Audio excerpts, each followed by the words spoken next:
So, Daniel, who won the presidential debate last night? Well, if you believe the media, probably not Bernie Sanders. If you don't believe the mainstream media, If you watched it in person. yeah, if you watched it in person, probably Bernie Sanders. And Lawrence Johnson, thank you for the super chat. You guys are really helping out our channel. So, Daniel, let's get started again. Yeah, Start okay. up. What's up? So we watched the debate last night. Hope you guys joined us for that. It was a lot of fun. Had a lot of fun. Got a lot of drinking, as we needed to. And so at last, after the sixth Democratic debate happened in 2019. Won't happen 2020. Very, very interesting wording on this. Anyway, Klobuchar said some stuff. Sanders said some stuff. I'm actually thinking this article. Why am I reading this article when we actually saw it? We should talk about it. Who won the debate? Why? What moments were there? Why were those moments important? Okay, well, here's who won the debate. It was Bernie Sanders. And the reason why is because the media takeaway is that, especially from a lot of people who've been critical of Bernie Sanders and a lot of people who've been sitting on the sidelines, most notably voters, a lot of people are in agreement that Bernie Sanders outperformed, the favorites like Biden or Warren. I mean, Bernie Sanders' message was consistent. He was able to really lay out his plans about why Medicare for all, why we should have student debt forgiveness, why we should have a real progressive agenda for this 2020 election cycle, why he should be the nominee. He explained in detail why he is and should be the nominee and why he's really essentially the main front runner. Bernie Sanders was able to take on attacks from Biden, Buttigieg, and even Klobuchar. Bernie Sanders was able to explain his policies and not go down to the route where Warren was talking about selfies. I mean, she mentioned that 3 times and then doing some fake crying. Then you have Biden mimicking a stuttering child and Biden saying that he's going to help people and that he's the guy that's going to take on Trump because Trump doesn't want him in the White House. I bet a marketing intern is getting fired over that. Yeah. The selfie thing. Somebody in the marketing department was like, this will be great. This will play really well. No. And she is not happy right now. It might have played well if she had done it once. Yeah. If she But it was said it at once, least she three said it 3 times. times. And then there was also the point where Warren was eventually making some kind of punchline. You went into detail about it, Paul, but she kept on rambling on. Yeah, and well, on she and did on. this thing. She did this thing where she kept talking over the moderators, being like, "Thank you, Senator. Thank you, Senator." And usually, like, we get a little bit mad when like Tulsi's like right in the middle of making a really great point, and they're clearly not listening. They're like, "Thank you, Senator," and she finishes her point. It's like, you really had to. Okay, I guess rules, but she blew past those stop signs every time, over and over again. She knew she was doing it. And I think she got so distracted in the moment that she had to double back and repeat an earlier point. And it seemed like she forgot where she was going, or forgot, the way I put it was she forgot what the punchline was. Because she was setting up some point or talking something. I guess I'm out of time. Man, they said enough, Senator, 3 times. 3 times. Yeah. And you're still going on and you didn't even get to anything. I think I found it interesting too that because even Kyle Kalinske even posted this on Twitter. The people who had the most speaking times, Klobuchar went on for a long time, Biden, Warren, and then Buttigieg. Bernie Sanders was 5th place in regards to having the most speaking time. But I think in regards, no surprise. But even in regards to that short window, even if the moderators were purposely cutting him off, possibly, Bernie Sanders laid out his message, and with the 6th debate, he came out as a main front runner and someone who is not going away. I mean, even let's even look what happened even before the debate. Daniel, you even talked about it too on the show. He got the endorsement of 40 different progressive organizations. That's a huge boost. Is Biden able to do that? Is Buttigieg able to do that? No, but Bernie Sanders was the one able to call out Biden and his 44 billionaire donors, and Pete Buttigieg is 39 billionaire. I thought billionaire that was really funny when he did that. He's like, I know, it was like, what was it? Something like, I know you guys are racing.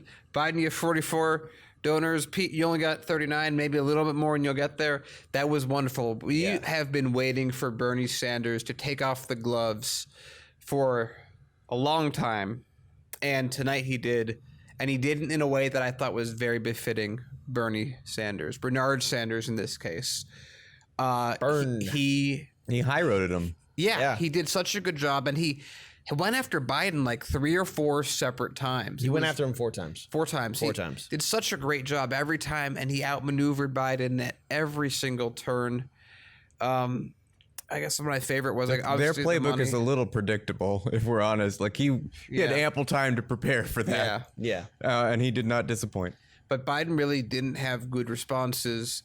But he, again, brings up the stuff that matters. He's predicting these stuff correctly. He sees the way that things are supposed to go. Biden isn't. Biden doesn't. And they actually had that gotcha question that they were asking about him with the Afghanistan war. And I thought he handled that really well. He's like, look, there's literally one person, Barbara Lee, Yeah. who voted against this. And I made a mistake and I should change. And that was such a great comparison because before that, Biden's going, it wasn't my fault. I did everything good. It's not my fault. And then Bernie Sanders, by comparison, is like, yeah, that was a mistake. I probably shouldn't have done that. And now I've learned and I'm moving forward. And that's, I think, what people want to see because that was a strong way. It wasn't an apology, but it was an acknowledgement. Okay. So I've heard this criticism, and I think it's interesting. So there are those that say that when Bernie speaks at the debates, it's pretty clear that a lot of what he gets back to, a lot of the points that he talks about are basically his stump speech. And people kind of go, oh, we've heard this before, Bernie. So the question really is, how much do we put stock in that question, right? My brother posed this to me yesterday after watching the debate. Is like, is that true? Is he kind of the base has already heard this and they're like, and then everyone else has already heard this and they're like, we need a new talking point. Do you think that holds much weight? Because I have thoughts on that too. But I think that part of what Sanders has going, I think it's a trade-off. I don't think that there's an actual answer to this question. I think that if he adapts himself and does new things, like you talk about how Bernie Sanders should probably call himself a social democrat, not a democratic socialist. But one of the strongest points of his candidacy is, I've been saying the same things for 40 years, and I've been right this entire time. I'm not sure how much he gains from changing up his message versus the cost of losing that really key part of him that is so unique. Because if he starts saying, okay, you know what, guys, I've thought about it. I'm reworking this right now. I'm a social democrat. Medicare for all is really good for these different reasons that I've never brought up before. What Bernie Sanders did in 2016 was say the same exact thing every single day at every single speech. The fact, when I went to Iowa to see him live, I could literally mouth the words he was about to say as he was saying them. I could say his speeches because I had seen the speech so many times over and over and over again. I think it's a little bit more like music. You can kind of listen to that same song over and over again and get it drilled into your head.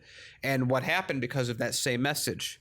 It became the standard for the entire Democratic Party. So perhaps people are like that, but for me, it's like for someone's point of view is, hey, the policy is less valuable than the consistency in which it's worded or the inconsistency in which it's worded, that person probably isn't for Bernie anyway because they're not policy based to begin with. I think it's generally a hollow criticism. I come down on pretty similar grounds to you, but I think there's a little bit of nuance there. I would caution Bernie to not say the same thing in the same way every time. That's a potential just rhetorical, stylistic. Do we think we're going to be able to get people? I'm not asking him to go off message. I'm just saying, in the way that you can, recite a speech of his from the last time around, like it was a song. Maybe for people who heard this one already, they like the artist, but they want to. You have a new jam, and it's not like I want a new policy. I just want a remix. When I argue with my friends around the dinner table or my family around the dinner table, I needed another good rhetorical hook that I can lean back on and be like, Bernie Sanders says, yeah, everything Bernie Sanders says. So I kind of get that, but ultimately, yes, the consistency is there. And I think him going on the offensive, like we talked about a little bit earlier, and the fact that he's clearly able to handle every sort of malicious gotcha question at him handily, right? He has no trouble dealing with that. And I think that's, for the more regular political observer, that's the thing that stands out. Okay, so hold on. Here's one thing super quick before you go. That to Paul's point, I think that maybe we say that his message and his speeches are consistent, but when he's on his toes and he's in a debate, that's where we want him to be dynamic, which he was. Yeah. All right. So let's actually bring up another different perspective about this, and that is, who do you think lost the debate, or his campaign has been severely impacted by their performance? Well, I was gonna say Tom Steyer, but like, what? I mean, he couldn't go much lower than he already was. I mean, nobody was taking him seriously to begin with. I think Pete Buttigieg has been really taken down his largest peg.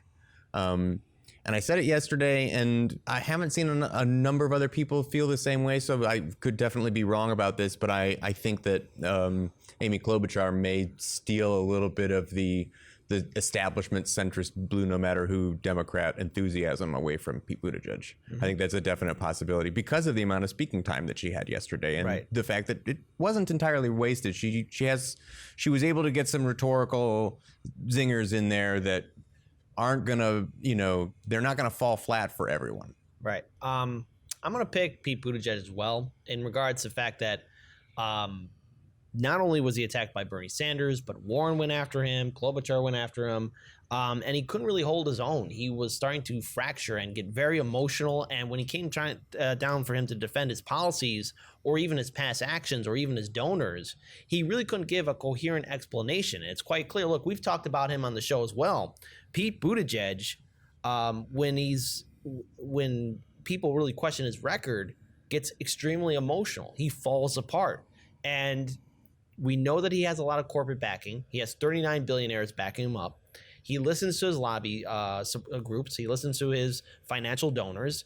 And let's look at his past. Let's look at his time as being mayor of South Bend, Indiana. Gentrification is happening in that city. There is a lack of accountability for the police force, plus numerous other issues in regards to the policies that his administration was passing in South Bend. There are some problems with Mayor Pete Buttigieg, and as all that's being brought to light, I think his performance last night should show everyone that he's not ready for this. Daniel. Yeah, so I think that I agree with everyone. Pete lost the most. I think it's fair to say Klobuchar did a little better, but I'm not sure how much that matters because Bloomberg's the one vacuuming up that category, and Klobuchar, I felt like she was trying to audition for like everyone's seat somewhere, but she knows her time is limited. Obviously, Cory Booker lost really bad. He wasn't even in this. Like, at least Tulsi, who wasn't in this, had a lot of outside support doing hashtags on her. Well, actually, I don't Well, if think we're gonna call people losers who weren't even there, that really opens up the field. Well, fair enough, but so let's take out Booker then. So we have that. Steyer, completely agree with Paul's point of view on this. I thought Biden actually had a pretty poor performance. I know some people were saying that it was his best performance yet, but maybe because he put coherent sentences together, or he was heavily coached, but he's always heavily coached. But he got attacked. He didn't have good defenses. He didn't actually have that much time. I just don't think he did that good. I think in the beginning he was a bit stronger, but as soon as he started getting anything thrown at him, he kind of fell apart. Yeah, exactly. So